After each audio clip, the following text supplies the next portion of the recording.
In the previous audio, I talked about spiritual gifts and how, just natural talent has to be nurtured and it has to be groomed in order to be successful. You have a talent and now you want to be able to make money off of that particular talent or gift.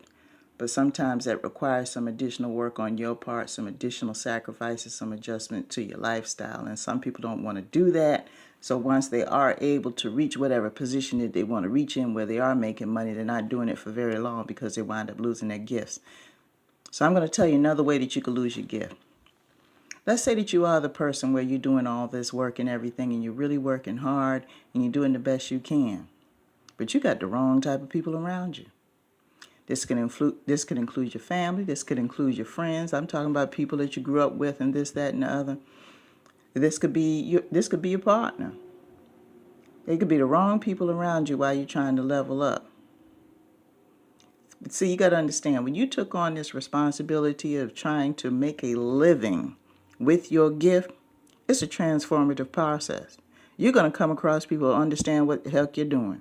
They're wondering why you're doing all of this extra work and planning and stuff in your free time and haven't earned dime one yet. But they don't understand that you are trying to make preparations. You're trying to lay the groundwork. You're trying to put the foundation down. They don't understand that.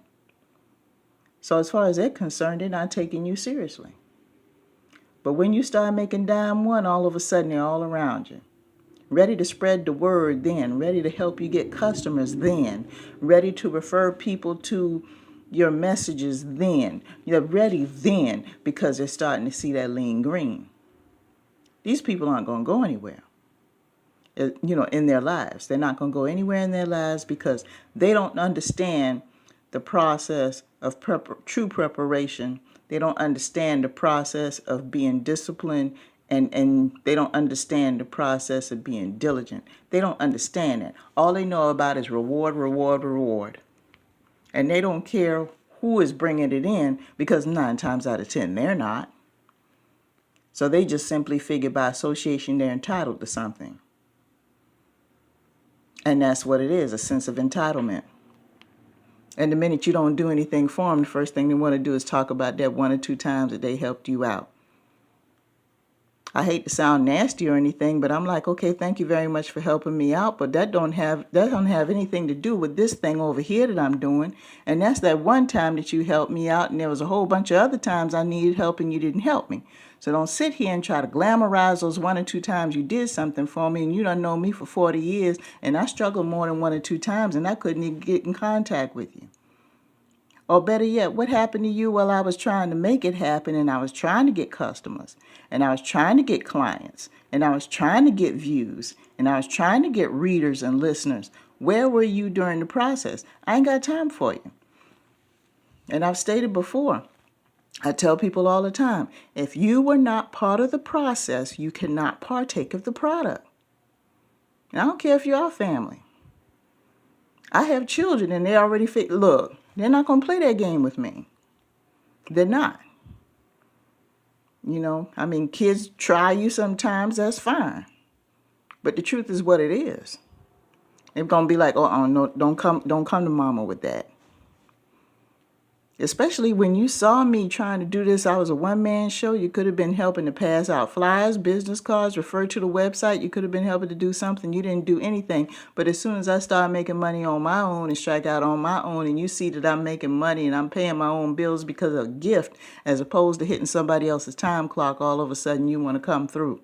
So you got to understand, when you were going through your struggle, even though these people didn't help you, they were counting your pockets then. They knew there was potential that you could do something with this because you were trying so hard with it. But instead of them supporting you, they were spending that time figuring out how much money that you can make. But they weren't going to tell you that. They knew you were going to make it. I'm going through a process right now. It's still a process. I'm still growing. I have goals and everything else, and I'm working on it every single day. But the thing is that you got to be careful who you have around you, especially some of your family members. I'm not saying family is bad, don't get me wrong, but I'm just saying they need to have a certain place in your life. That's what I'm trying to say. Can't have them involved in every single thing in your life. There's some things you got to do by yourself for yourself. Just like this gift that you have. This gift that you have is by yourself, for yourself.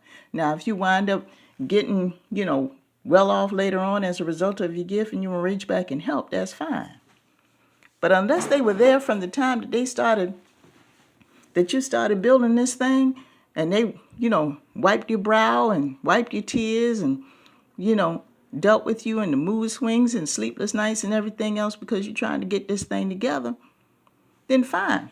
They can have some of the bounty because they helped you earn it. But if they ain't helped you earn it, no. So let's say that you've reached that brass ring and you're already at that place where, okay, you've already given your notice to your job. You're not working for anybody anymore. This has been your dream for years. And let's say for the first quarter, usually the first 3 or 4 quarters, an average business person doesn't show a profits. But let's just say that you're exception to the rule. The first quarter, you have been able to pay off bills. Your credit score is darn near doubled because you were darn near bankruptcy before. You got money in the bank. You're working on the emergency fund. You're already at the car lot. You're getting that car that you've always wanted. You're at a place where you didn't think you would ever be. And lo and behold, here comes those people that didn't even do anything for you when you were struggling. And the way a lot of them do it is they cloak it in suffering. Because some of them already know that if they just come at you straight, you're going to say no. So they'll try to play on your sympathies. Turn around and say, oh, well, this person's sick, or I've got this financial hardship, or there's something wrong with the kids. Try to play on your sympathy. My grandmother used to call it pull on your heartstrings. That's what they would do. Try to get something out of you. Just be mindful. Just be mindful. I look at it like this. The only people I help are the ones that are facing a dire emergency, if I'm in a position to help them. If it's a situation where you're going to be hungry, sitting in the dark, no water, no gas to get to work because there's no public transportation and no ride share. Let me see what else there is. Natural disaster, that's another one. You need medication today because if you don't get it today, you're going to die tomorrow. One of those situations right there, that's when I'm willing to open up my pocketbook. But if it's just something that'll get you by from week to week and it's a constant thing and you can't budget, that's your problem. I had to learn that recently. Because what happens is when that person gets in a pinch, they've already got it in their mind they can spend up all their money because they can keep coming to you every single time there's a payday. Oh, I just started working this job. It'll be a couple of weeks. Okay, fine. And they may give you the money back. They may. But the thing is, most likely they won't. Then the next month it's the same thing. Oh, things are tight. Let me come back. No. That happens after about, let's say, 2-3 times. And you see it's a pattern. That person's always coming to you for some get-by money. They need to work on their budget. If they got a source of income coming in, I don't care if it's fixed or whatever the case may be. If they have a source of income coming in and they just can't seem to keep any money in their pocket, and they're coming to you every single so often just for some get-by money, not anything that'll help them survive, just some get-by money, they need to budget. They need a budget. And as I stated before in a previous audio, think about the things that you went through to try to get that money using your gifts. And when you think about all those sacrifices and all that time that you spent, you'll think twice as to, how much money you're going to be giving out to people all the time, especially the ones who didn't support you as to what's going on. I tell you, say no to them. Say no to them. There's nothing wrong with saying no. Protect yourself. Sometimes when you say no to other people, you're saying yes to yourself. And with that, I'm going to leave y'all to it. Have a great day.